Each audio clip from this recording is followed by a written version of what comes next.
Let me tell you about Marcus. Average-looking guy, no six-pack, not rich, not tall. Not the guy who walks into a room and everyone stops.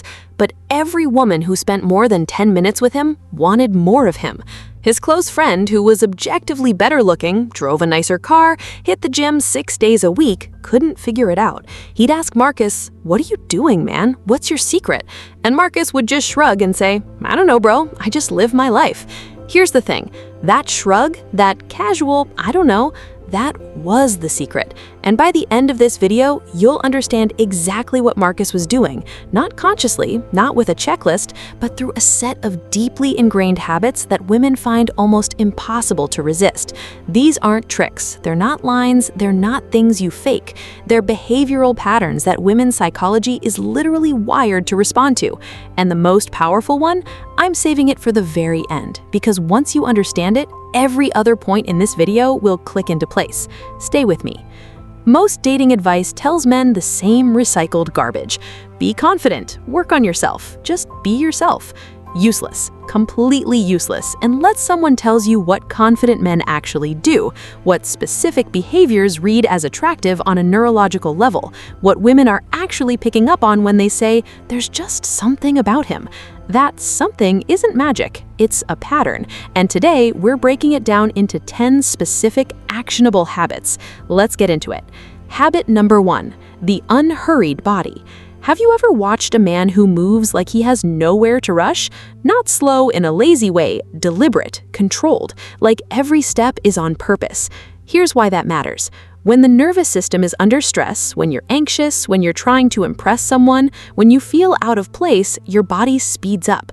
Rapid movements, fidgeting, fast talking, quick gestures. Women are unconsciously reading that. But a man who moves without hurry sends a completely different signal to the female brain. This man is not threatened by this environment. From a woman's perspective, the internal thought is almost never conscious. It's more like a feeling. He's calm, he's safe, he's in control. You're at a bar. 2 men approach the same woman. One rushes over, slightly out of breath, hand moving fast. The other walks deliberately over, sits down calmly, and speaks at half the speed of a normal conversation.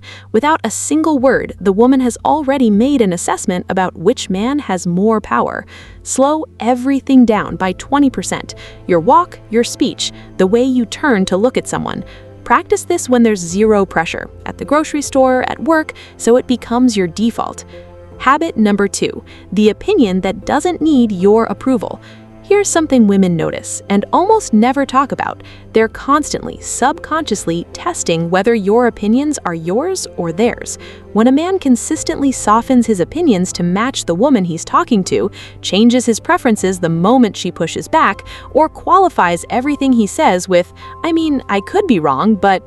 She feels it, and what she feels is this man doesn't trust himself. The irony is brutal. Men think they're being agreeable and likable. Women experience it as low value. Contrast that with a man who says, "Nah, I actually love that movie," after she says it was boring, without defensiveness, without a lecture, just certainty. That's when something shifts. She doesn't have to agree with him, she just has to feel that he has a center of gravity, that he won't dissolve under social pressure. Women are unconsciously screening for a man who won't bend under pressure from the world, because if he bends for her during small talk, he'll bend in the moments that actually matter. Habit number 4, the pause before the answer. Most men are terrified of silence, so they fill it, reflexively, with the first thing that comes to mind. Attractive men pause, not awkwardly, not because they don't know what to say, but because they're comfortable enough to let a moment breathe before they fill it. When a woman asks a man something and he pauses, looks at her for a moment, thinks, then answers, something quietly powerful happens. She reads that pause as, "This man is not desperate to perform for me." It also makes every word he says carry more weight. When you never pause, everything you say has equal value, which means none of it stands out. When you pause before answering, the words that follow feel considered, intentional. I once heard a woman describe what attracted her to the man she'd been seeing. She said, "He never rushed to answer, and it made me listen harder whenever he did speak." That's the effect. He trained her attention without knowing it. Okay, we're at 4 habits. You've already got material that most men will never understand, let alone use. But I need you to hold on, because habits 7 and 8 are where this gets psychological in a way that most dating coaches won't touch. We're talking about the specific behaviors women connect to emotional safety, and why that is neurologically more attractive than physical appearance in almost every long-term scenario. Keep watching. Let's keep going. Habit number 5, the decision without a committee. I don't know, what do you want to do? Up to you.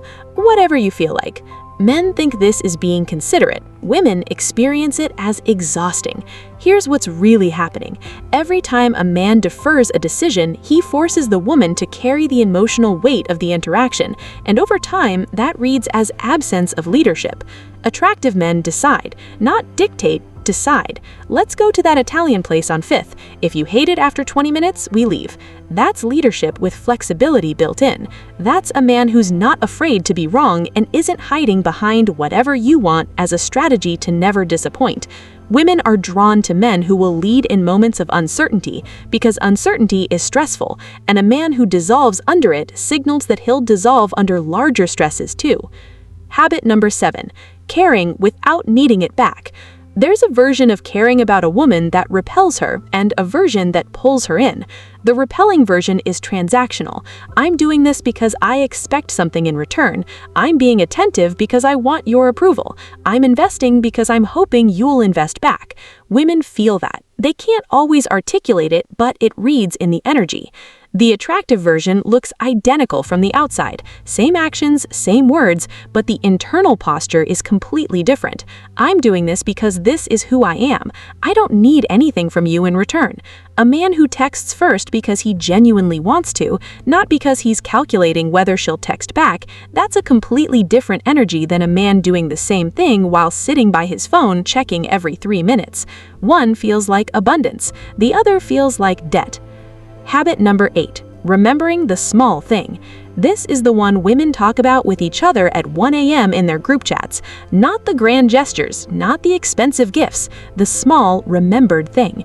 She mentioned 2 weeks ago that she always wanted to visit Lisbon. Next time you see her, you ask, "Have you ever looked into flights to Portugal? I remembered you said that."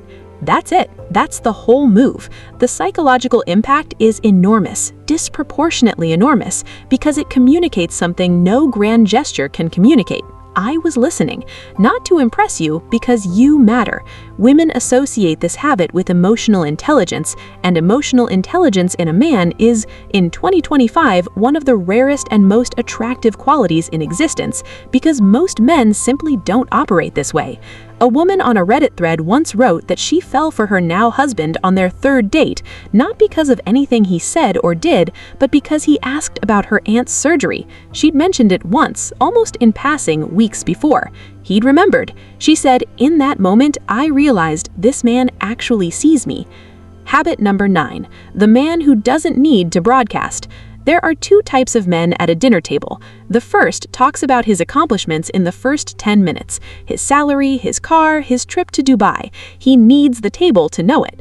The second says almost nothing, but when he does speak, everyone leans in, and when someone else mentions what he's achieved, he changes the subject. Guess which man women are still thinking about at midnight? When a man talks about his status, he reveals that he needs you to know about it. That need is the opposite of status. True high-value behavior is indifference to what you think of his value.